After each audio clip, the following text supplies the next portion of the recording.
Hello, I'm Anthony Malakian, U.S. editor of Waters, and today I'm joined with Lance Smith, CEO of Imagine Software. Imagine Software won the AFTA for the most innovative technology vendor, and we're specifically focusing on the risk and compliance category, so congratulations first. Thank you very much, it's a great honor. And you guys have been here before, but maybe to discuss a little bit about innovation, what are some of the challenges? How do you kind of manage to make sure that the firm is staying innovative and progressing while not getting maybe too far ahead of customer demand? Right, well, it's in our DNA. I mean, we started the company up almost 25 years ago, and the four principles came out of Wall Street firms. One of them, I came out of Salomon Brothers. And so we knew what the in-house technology was like, and that's all there was back then, was in-house built systems, right? This is before the internet, right, at least it's pretty, 25 years ago, a long time ago, right?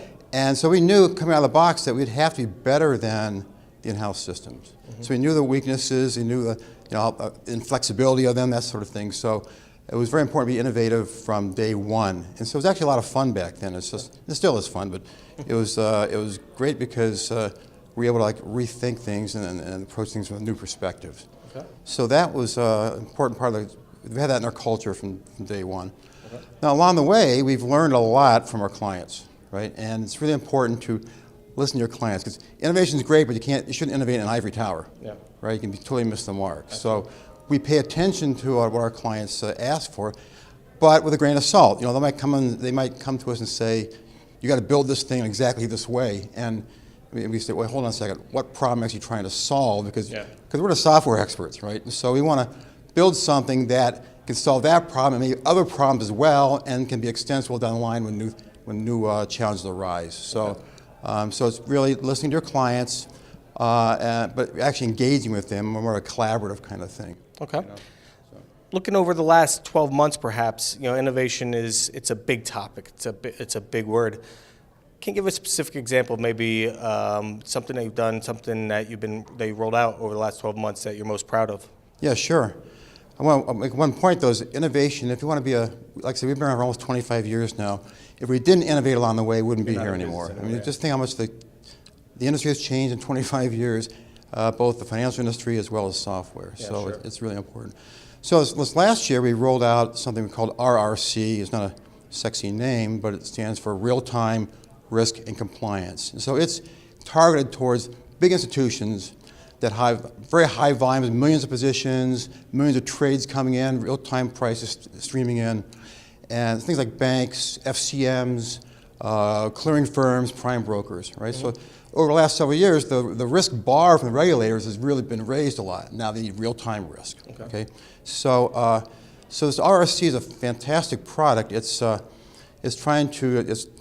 delivering real-time risk, real-time limits monitoring across all these large positions, and so there's a big data challenges. I'll get into that in a minute, but it's also a real challenge of how do you present the data, because you can't just throw numbers at the risk manager. It's like you can't see what's going on. So you have to be able to digest the data and then present in ways that are comprehensible to a human being. Okay.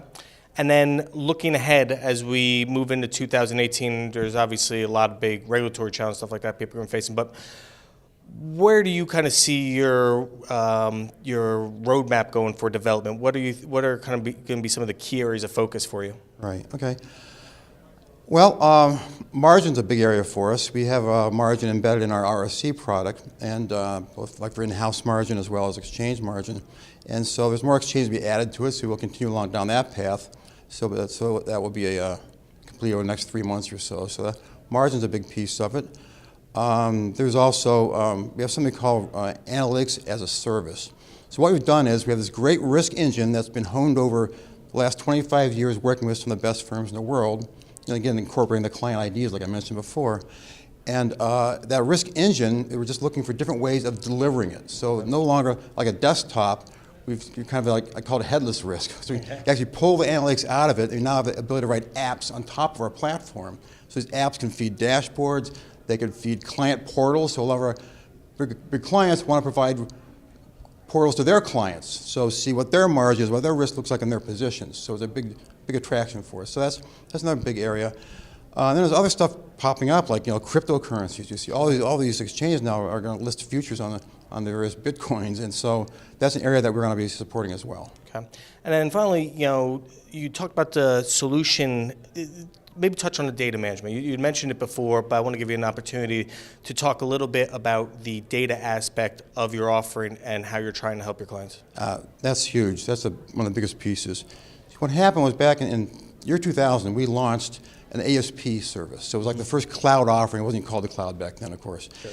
And so it was not just software, but also services, including data. So global security master, fresh yield curves, volatility services, time series, et cetera. So we've been doing that for 15 years now. That's the single biggest component of risk management, because we talk to clients who they complain, or prospects who complain about their risk management, who spend 2/3 of their time just fixing data errors. Yeah. And these got high-priced people, of course, right? And so, we come in and very high-quality data. We have a global data team. We've got all kinds of software we built that scrubs the data, searches for errors, and so the risk managers can actually look at good data. Ultimately, it's garbage in, garbage out. You can't do risk management without good data. Sure, absolutely. I mean, it's such an important piece that the importance of data is obviously. Yeah, it's not just software. The data is a really big component of our offering. All right. Well, Lance, congratulations again. Thank you. Cheers.